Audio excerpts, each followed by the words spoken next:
শ্রীকৃষ্ণ রাধা রাধা। নমস্কার। আজ আমি শ্রীমদ্ ভগবদ গীতার সপ্তম অধ্যায় বিজ্ঞান যুগের 27 এবং 28 নম্বর শ্লোক আপনাদের পড়ে শুনবো। গতকাল পর্যন্ত আমি 26 নম্বর শ্লোক আপনাদের পড়ে শুনেছি। তার আগে আমার গীতা কথা চ্যানেলটি অতি অবশ্যই লাইক, শেয়ার এবং সাবস্ক্রাইব করবেন। সাবস্ক্রাইব করলে কী হবে, আমি এতদিন ধরে যে আপনাদের শ্লোকগুলি শুনিয়েছি সেগুলো আপনারা শুনতে পাবেন, মানে 7 নম্বর অধ্যায় পর্যন্ত। তাছাড়া আমি প্রতিদিন আপনারা যে শ্লোকগুলি শোনাচ্ছি 67টি শ্লোকই আমি আপনাদের শোনাবো, যেটা এখন পর্যন্ত এই কোনো ইউটিউব চ্যানেলে নাই। তারা কেউ খাপছাড়া করে শোনায়, কেউ হয়তো প্রথম পর্যায়ে করেছে, কেউ হয়তো তৃতীয় পর্যায়ে এরমভাবে করেছে, কিন্তু প্রত্যেকটা শ্লোক কাউরই নাই। এক কথা আমি প্রথম ব্যক্তি যারা আমার এগুলো নিয়মিত শুনবেন, তাহলে আপনারা ভগবানের সান্নিধ্য লাভ করবে। এই 27 এবং 28 নম্বর শ্লোকের মূল বিষয় হচ্ছে যে ভগবানকে অনেকে বুঝতে পারে না যে ভগবান কী জিনিস। তারা যেমন পাপী, নাস্তিক, অজ্ঞ, প্রবঞ্চক, এদের পক্ষে ইচ্ছা এবং দেশের মোহ থেকে মুক্ত হওয়া অত্যন্ত দুষ্কর। যারা ধার্মিক তারা হচ্ছে পুণ্য কর্ম করে নিষ্পাপ হয়ে লাভ করেছেন, তারা ভগবানের শরণাগত হতে পারেন এবং ক্রমে ক্রমে পুনঃজ্ঞান লাভ করে পুরুষোত্তম ভগবানকে জানতে পারেন। যারা অধার্মিক তারা তো ভগবানকে বিশ্বাসই করে না, তারা কী করে জানবে? আর যারা ধার্মিক ব্যক্তি তারা কিন্তু পূর্ণজ্ঞানে ভগবানকে ভগবত প্রেমের মাধ্যম দিয়ে তারা ভগবানকে জানতে পারে। ভগবান বলে একটা আছে একজন, তিনি সব কিছু আমাদের রক্ষা করছেন, তিনিই সর্বেসর্বা, এটা তারা জানতে পারছে। তাই শুরু করছি 27 নম্বর শ্লোক। শ্রী শ্রী প্রভুপাদ গীতার গান। দুর্ভাগা যে লোক সেই দ্বন্দ্বেতে মহি, ইচ্ছা দেশ দ্বারা তারা সংসারের চালি। অতএব হে ভারত, তারা জন্মকালে পূর্বা সংস্কারে সর্বদা কবলে। অনুবাদ অর্থাৎ অনুবাদ। তার আগে বলুন রাধা রাধা, জয় শ্রীকৃষ্ণ। হে ভারত, হে পরন্তু অনুকূল বিষয়ে ইচ্ছা এবং প্রতিকূল বিষয়ে দেশ এবং দ্বন্দ্বের উদ্ভব হয়, তারই প্রভাবে মোহচ্ছন্ন হয়ে জীব এই জড়জগতে জন্মগ্রহণ করে। তাৎপর্যতা বিশ্লেষণ। জীবের যথার্থ স্বরূপ হচ্ছে যে সে শুদ্ধ জ্ঞানময় ভগবানের নিত্যদাস। কেউ যখন মোহচ্ছন্ন হয়ে এই জ্ঞান শুদ্ধ থেকে বিচ্ছিন্ন হয়ে পড়ে, সে মায়ার কবলিত এবং তখন তার ভগবত তত্ত্ব জ্ঞান থাকে না। তাহলে কী বলছে, এই জ্ঞানময় ভগবানের নিত্যদাস কী হচ্ছে, তার স্বরূপ হচ্ছে ভগবান স্বয়ং। কেউ যখন মোহচ্ছন্ন হয়ে পড়ে তখন কিন্তু এই সমস্ত জ্ঞান মায়ার দ্বারা কবলিত হয়ে পড়ে তার ভগবত তত্ত্ব জ্ঞান তখন থাকে না। তখন মায়ার অভিব্যক্তি ইচ্ছা, যে ইচ্ছা দেশ আদি দ্বন্দ্বের মাধ্যমে ইচ্ছা এবং দেশের প্রভাবে অজ্ঞানী মানুষ ভগবানের সমপর্যায়গত হতে চায় এবং পরম পুরুষোত্তম ভগবানকে হিংসা করতে শুরু করে। মানে যারা অজ্ঞানী মানুষ তারা কী বলছে, ভগবানকে তখন আর ভগবান বলে মানে না, তখন ভগবানকে মানুষ হিসেবে সমপর্যায়ভুক্ত মনে করে। তারা মনে করে যে ভগবান হচ্ছে আমাদের মতো মানুষ।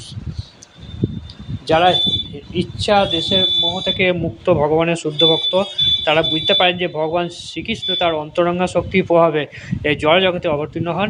কিন্তু যারা অজ্ঞানতার মোহচ্ছন্ন তারা মনে করে যে জড়াশক্তি থেকে পরম পুরুষোত্তম ভগবানের সৃষ্টি হয়। কিন্তু বলছে কি, যারা এই অজ্ঞানতা মোহচ্ছন্ন মানুষ তারা কী হচ্ছে, জড়াশক্তি প্রভাবে ভগবানের সৃষ্টি হয় তাই মনে করে। এটা কিন্তু আমাদের দুর্ভাগ্য। এই ধরনের মোহচ্ছন্ন মানুষেরা মান অপমান, সুখ দুঃখ, স্ত্রী পুরুষ, ভালো মন্দ ইত্যাদি দ্বন্দ্বে প্রভাবিত হয়ে মনে করে যে, তাহলে কী বলছে, এই সমস্ত মানুষগুলো কী মনে করছে, এই মোহচ্ছন্ন হয়ে মানুষগুলো কী মনে করছে যে এটা আমার স্ত্রী, এটা আমার বাড়ি, আমি এই বাড়ির মালিক, আমি এই স্ত্রীর স্বামী, মানে সবই আমি, মানে আমি সৃষ্টি করেছি মনে হচ্ছে সেই জন্য ভগবান তাই মনে করে। যারা এভাবে মোহচ্ছন্ন হয়ে পড়ে আর কি, অর্থাৎ ভগবানকে যারা বিশ্বাস করে না, এটা হচ্ছে মোহের দ্বন্দ্ব। যারা এই দ্বন্দ্বের দ্বারা মোহিত তারা সম্পূর্ণভাবে এই মোহের দ্বন্দ্বতে কী হয়েছে, তারা হচ্ছে সম্পূর্ণ অজ্ঞ। তাই তারা পরম পুরুষোত্তম ভগবানকে জানতে পারে না, তাই তারা ভগবানকে তারা জানতে পারে না। এই মোহটা ত্যাগ করতে বলছে। যারা এই মোহ ত্যাগ করতে পারবে তারা স্বয়ং ভগবানকে জানতে পারবে।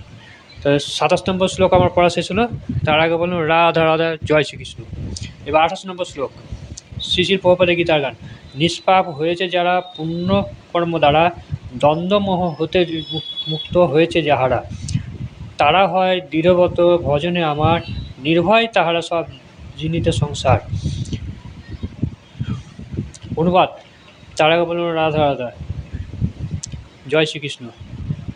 যে সমস্ত পুণ্যবান ব্যক্তি পাপ সম্পূর্ণভাবে দূরীভূত হয়েছে, তারা দ্বন্দ্ব এবং মোহ থেকে মুক্ত হয়েছেন, তারা দৃঢ় নিষ্ঠার সঙ্গে আমার ভজনা করে। তাৎপর্যর্থ বিশ্লেষণ, যারা অপ্রাকৃত স্তরে উন্নতি হওয়ার যোগ্য এই শ্লোকে তাদের উল্লেখ করা আছে, কিন্তু যারা পাপী, নাস্তিক, অজ্ঞ, প্রবঞ্চক তাদের পক্ষে ইচ্ছা এবং দেশের মোহ থেকে মুক্ত হওয়া অত্যন্ত দুষ্কর। কী বলছে, যারা যারা ভগবানের মানে পূর্ণ ব্যক্তি আর কি বলছে, তারা কী বলছে,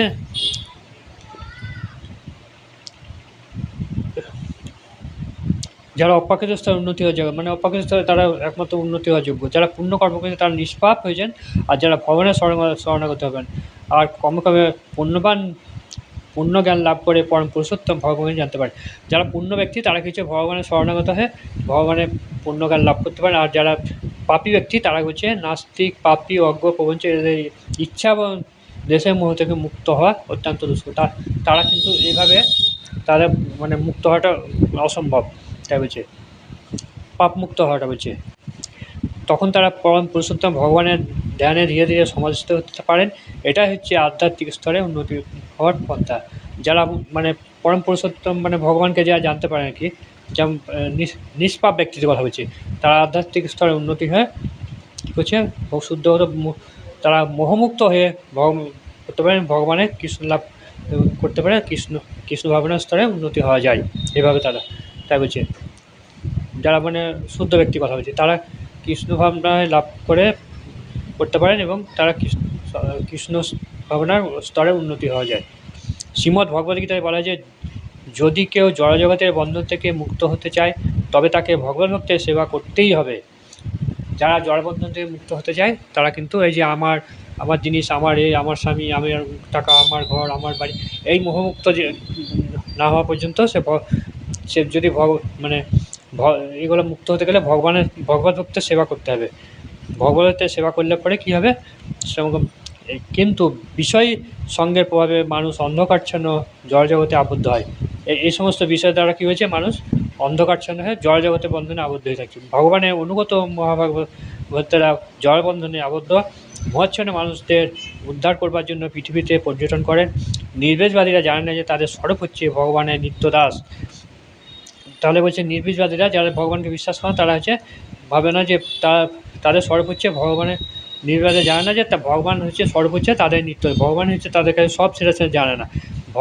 ভগবানের জগতে এই কথাটা ভুলে যাওয়াই হচ্ছে সবচাইতে বড় অপরাধ। জীব যতক্ষণ পর্যন্ত তার স্বরূপে অধিষ্ঠিত না হচ্ছে ততক্ষণ সে পরমেশ্বর ভগবানকে জানতে পারে। জীব কী করছে, যতক্ষণ পর্যন্ত তার স্বরূপে অধিষ্ঠিত না হচ্ছে, অর্থাৎ ভগবানকে না জানতে পারছেন, ততক্ষণ পর্যন্ত ভগবানকে সে ভালোভাবে জানতে পারে না, অথবা দৃঢ় সংকল্পের সঙ্গে দিব্য ভগবত সেবা করতে পারে না, সে ভগবত সেবা করতে পারে না। কিন্তু প্রকৃতি যারা সিদ্ধ পুরুষ তারা ভগবানকে জানতে পারে, ফলে তারা কৃষ্ণ লাভ করতে পারে। আমার এই গীতা কথা চ্যানেলটি আপনার শ্লোকগুলি পড়া কেমন লাগলো অতি অবশ্যই যেন মতামত জানান। তার আগে লিখুন রাধা রাধা, জয় শ্রীকৃষ্ণ। আরেকটা কথা বলা প্রয়োজন যে এই আমি যেখানে গীতা পাঠ করছি রাস্তার ধারে তো একটু ক্যাচম্যাচ শব্দ উঠছে, সাইকেল, মোটরসাইকেল, কিছু মনে করবেন না, একটু কাইন্ডলি একটু ক্ষমা করে দেবেন আমাকে। আপনার তো সব আপনার তো ভগবানের ইচ্ছার উপর নির্ভর করছে, সবই তো আপনাদের আশীর্বাদ না হলে আমি আর দূর এগিয়ে যেতে পারি। নমস্কার, এখানেই শেষ করছি।